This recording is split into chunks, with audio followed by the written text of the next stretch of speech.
Welcome to this edition of the eClinicalWorks podcast, being brought to you virtually for the very first time from our virtual national conference. I'm Adam Salati.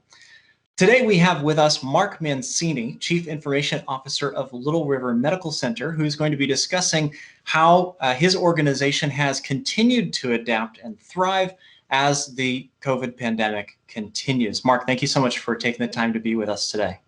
Thank you, Adam. Appreciate being here. Mark, tell us a little bit about Little River Medical Center.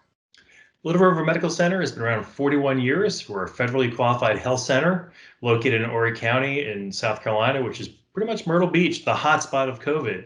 We've got 6 locations. We've got 5 dental buses. We do behavioral health, geriatric, pediatric, WIC, among other things. We've got multiple pharmacies and so forth. So we serve the greater part of Horry County and the southern part of North Carolina, Brunswick County. Now, Little River Medical Center was featured in a recent customer success story from eClinicalWorks, and that episode focused on telehealth. So where have you found telehealth to be most beneficial as this pandemic continues? Telehealth really has helped us maintain our staff. With COVID, we had a visit count that went down. So we had to trim costs, but we didn't want to trim staff. Fortunately, with the use of healow and some other tools, we were able to do just that and be able to see patients safely and effectively. Well, certainly, Mark, a lot of extra tools and activities that you guys are doing. And of course, when you introduce these new things, you want to stay on top of those. What types of metrics are you looking at these days, and how are you using them to support your mission at Little River? So some background on us is that we have currently 2 part-time, going down to 1 part-time, and 1 full-time data analyst. They use the EBO tools that are with eCW, as well as some SQL statements to extract data, because as an FQHC, grants are something we rely on. And our CEO, Pam Davis, is very focused on getting accurate data and utilizing that data for better funding to serve our patients better and so forth. We have a great team in the QI department, Pam Marple's team, to utilize that for our HEDIS measures, and also too for insurance carriers to get reimbursements for some of the quality care measures that we actually get a little bit of extra money for. So our data analyst team is actually, in a sense, a revenue source. We utilize them to get the data over to carriers and over to our committees to get grants, and utilize the data to further supplement our patient care and allow us to get tools like, for instance, the telehealth cards from the USDA that have become so vital in this, and that will be vital too in the future.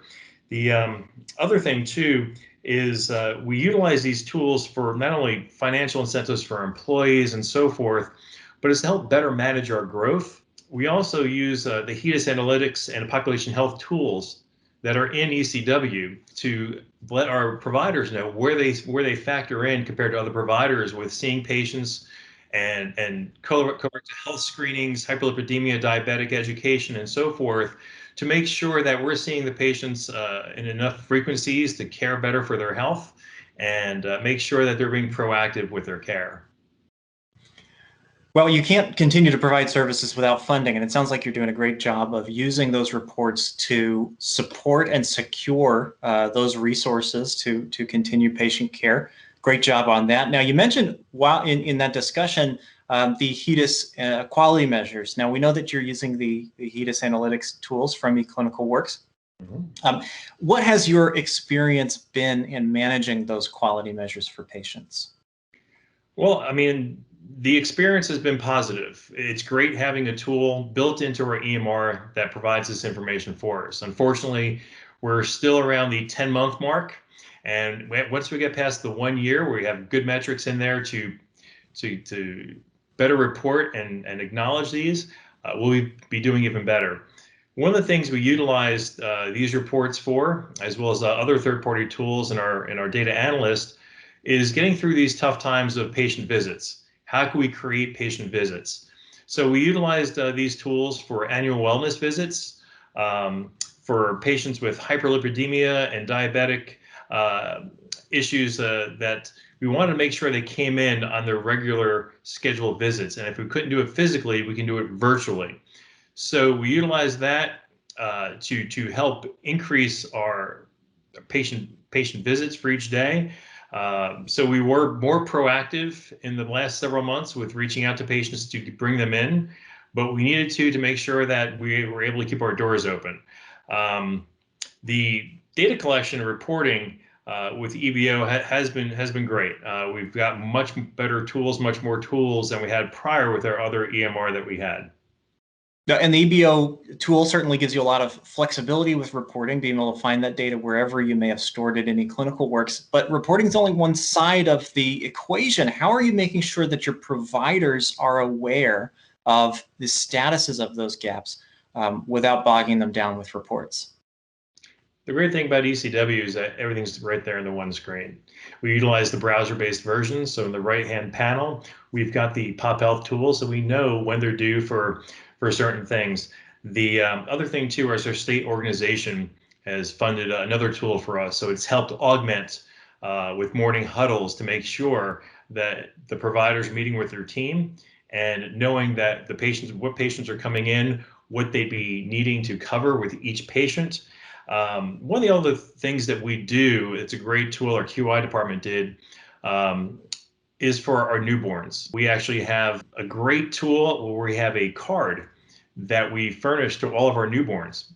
And it has all the appointments. We put in all the appointments through 2 years of age so that the parents can go ahead and put that card on their refrigerator with a magnet and know when their child is coming in for what type of visit. So we already have booked the first 2 years of that young child's life to come see us. And also too, for our geriatric, I hate to use that word because I'm in that category, I guess, over 50, with colorectal cancer screening, which is a big push of ours in March, March Madness. We have a team that throughout the year, all 12 months, we handwrite special birthday cards to those people that birthdays are 50 and above that are due for a CRC screening, to wish them a happy birthday and remind them that there's something else we have to see them for. So both those tools have been great. The personal touch of both cards, I think, helps really cement the care and quality that we give at Little River Medical Center. Those are great creative ways to be planning ahead, be proactive in that outreach and care. And I'm sure that's working out very, very well for you. Now, the final thing I'd like to talk with you about, Mark, is that some providers are worried about a silent pandemic or a second pandemic, one of unaddressed chronic care. So how are you ensuring that your providers are on top of these chronic issues for the elderly patients? Well, that's a great question. CCM has been something that we've jumped on early on, and we've definitely utilized as much as possible. With our old EMR, it was just much more clunky. We would get the reports from the party because we sub out our chronic care management to another company. We'd get the reports via PDF and then manually have to upload it into each patient's chart. Very tedious, very time intensive, and costly. The great thing was when we switched to eCW is that we're able to provide logins, and because it's hosted by you guys and securely, and a browser-based version, we're able to go ahead and get logins for our CCM team so that they can put the notes directly into the patient chart. They're able to notify the provider if there's any alerts or changes or requests they have from the patient. They utilize the timers and properly bill all through there. Makes it a lot less taxing on our team. Now, we've switched CCM companies that we've outsourced this service to, so I can't necessarily attribute all of this to eCW, but we have increased enrollment numbers from 775 to well over 1,200, mostly because they have direct access. And there's tools within eCW to generate reports so that they know which patients to go after who have the chronic care conditions, because we just don't want them to fall through the cracks. If they're nervous, scared, upset about going outside, going to the provider and being exposed, we understand that, but they also need to make sure that they have someone they can talk to about any questions and concerns that they have, get factual advice, not Facebook advice, to ensure that they're able to stick with the proper care plan that their provider has made with them. Well, Mark, we certainly loved hearing about all of the creative and effective ways that Little River has been able to continue to provide services for their patients at this very difficult time. Thank you so much for being here to speak with us about that. Again, Adam, thank you for having me. I appreciate being here.